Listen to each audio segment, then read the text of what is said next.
What's up, guys? Welcome back to the last video for the CR250 build. In this video, I'm going to bleed the brakes, get everything torqued down that I need to in the front end here, and put the graphics on, and I should be able to start it by the end of this video. So I was going to wait to torque this bolt down here, but I think what I'll do is I'll tighten it in, and then I'll be able to bleed the brakes. And when I do get the graphic in, I'll just take this kill switch, which also acts as the clamp, off, and just take the whole assembly off and hang it out of the way. So usually I'll take a little vacuum pump or something like that, a little hand pump, and connect it to this bleeder and suck all the oil down through. But this time because I don't want to get any paint or any brake fluid at all on this painted piece here. So I'm just going to do it with the lever and do it just super slow.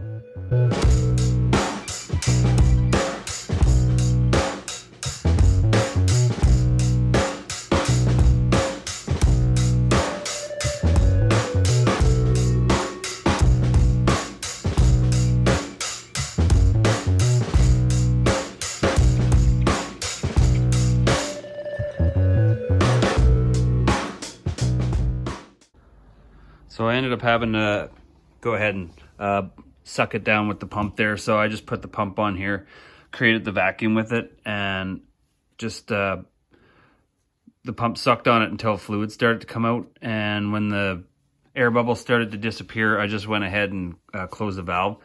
So now I'm just going to try and bleed the brake. I'm starting to get pressure up there now. So I'm going to try and get all the air out. And all you do there is you pump this brake lever until you feel really good pressure, and then hold it. Crack that bleeder screw down there open, close it, all while this is still being held, and then pressure it up again, and then keep repeating that process until you've got all the air out.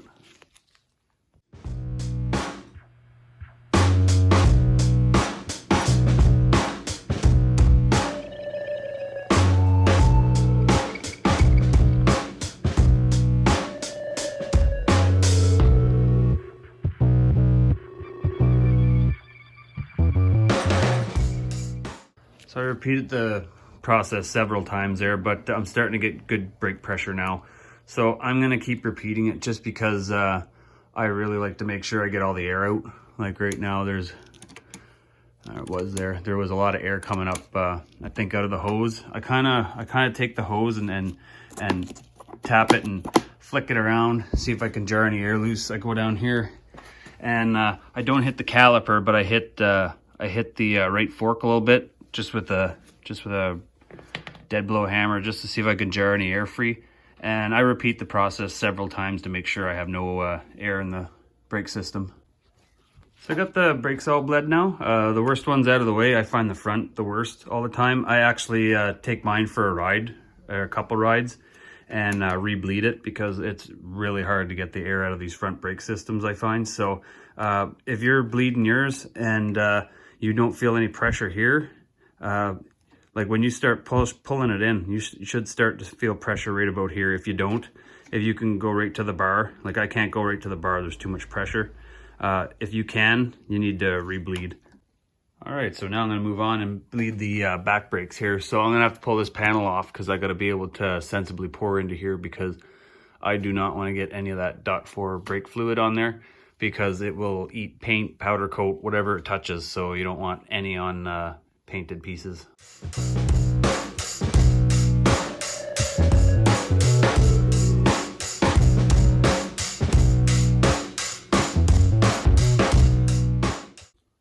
I got everything open here ready to pour the brake fluid in, so it'll be the same thing.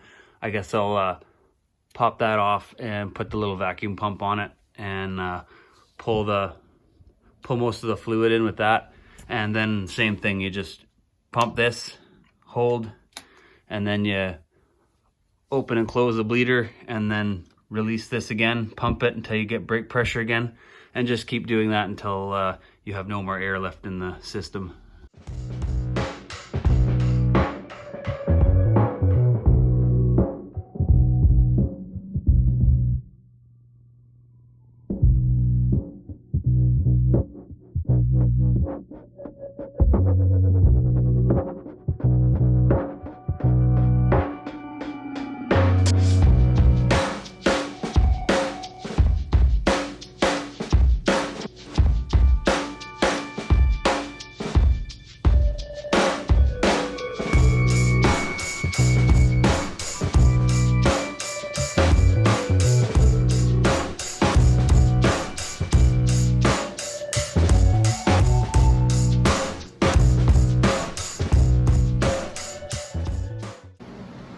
right, so I've got the rear brake system bled now. Again, like I said, everything's working great. But like I said, I will take this for a ride in the springtime and take it for a little burn, get everything all worked around in here, and hopefully a little bit of air will settle up in here, and I'll just re-bleed them again. I like to do that just in case I got a little bit of residual air in the system.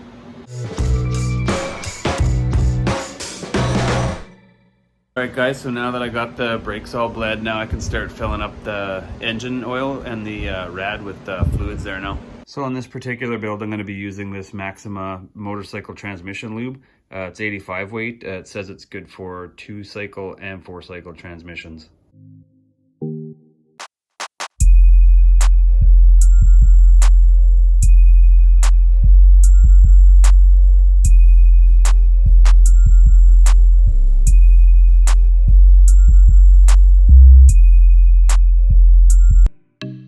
So I got the oil all added in there now, so it's always a good idea to just kind of check underneath and around the machine, make sure there's no oil leaks.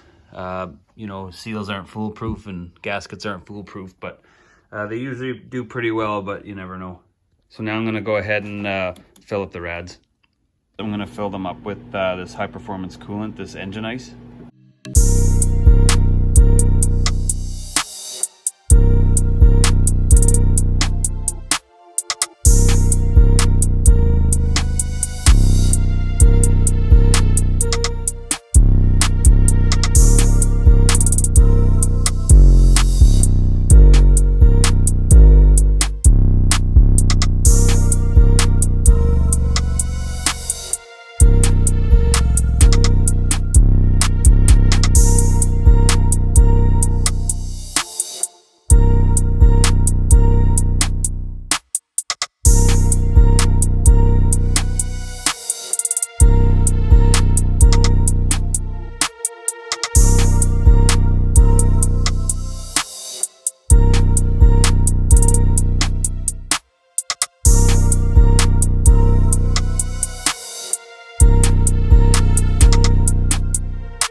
In now, so now comes the moment of truth, the moment we've all been waiting for. I got a little bit of gas put in this thing, so now we're going to see if this thing starts.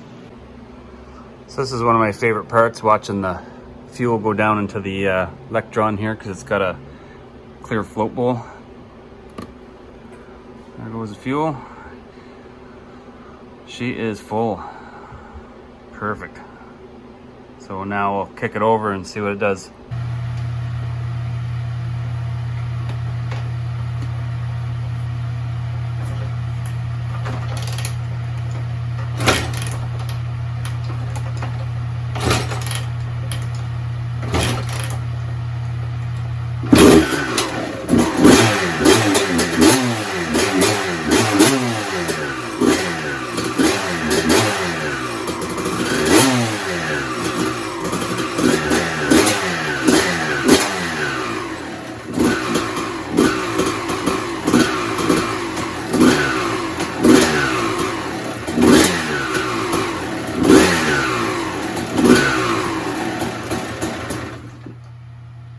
Well, she's going anyway.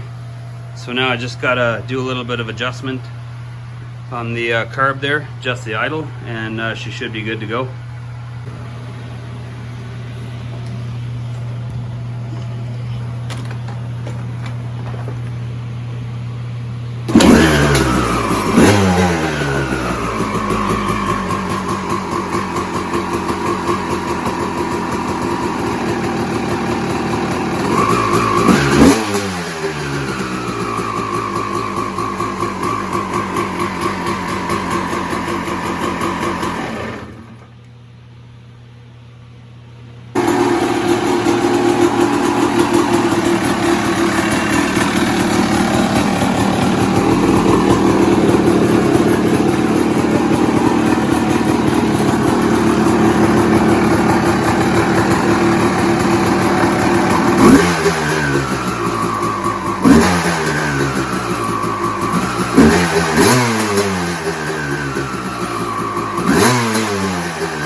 So guys, I'm so stoked about that. That thing is running awesome so far. I might have to tweak it a little bit, but that's yet to tell. I haven't even warmed it up yet, but I mean, just the fact that it started is just awesome. I don't have the graphics here yet, so that's gonna be the next part of the video or whatever.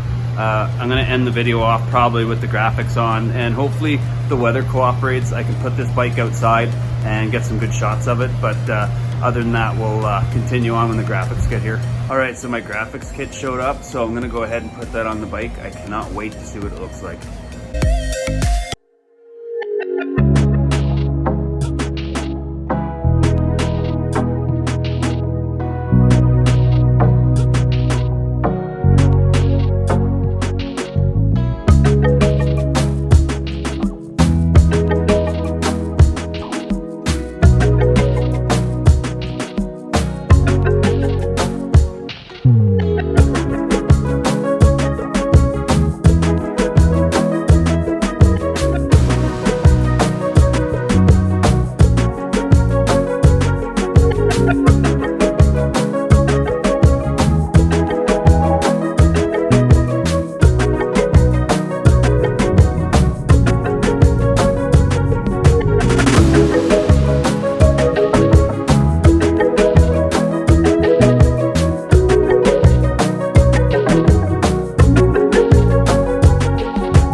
There it is, the finished 2002 CR250. This bike came out unbelievable. The graphics from rideavic.com turned out absolutely gorgeous, so I'm really happy with that. Everything I polished up looks great. All the rims and tires look good, and the new graphics really make that gunmetal pop underneath the plastic there, so that's awesome. So that is going to be the end of this video and the end of this build series. So if you guys like this bike, make sure you hit the like button, and if you want to subscribe and see more builds, hit the subscribe button, hit the notifications bell, because I'm going to be having more builds coming up. So thanks a lot to everyone who already subscribed and everyone who followed this build.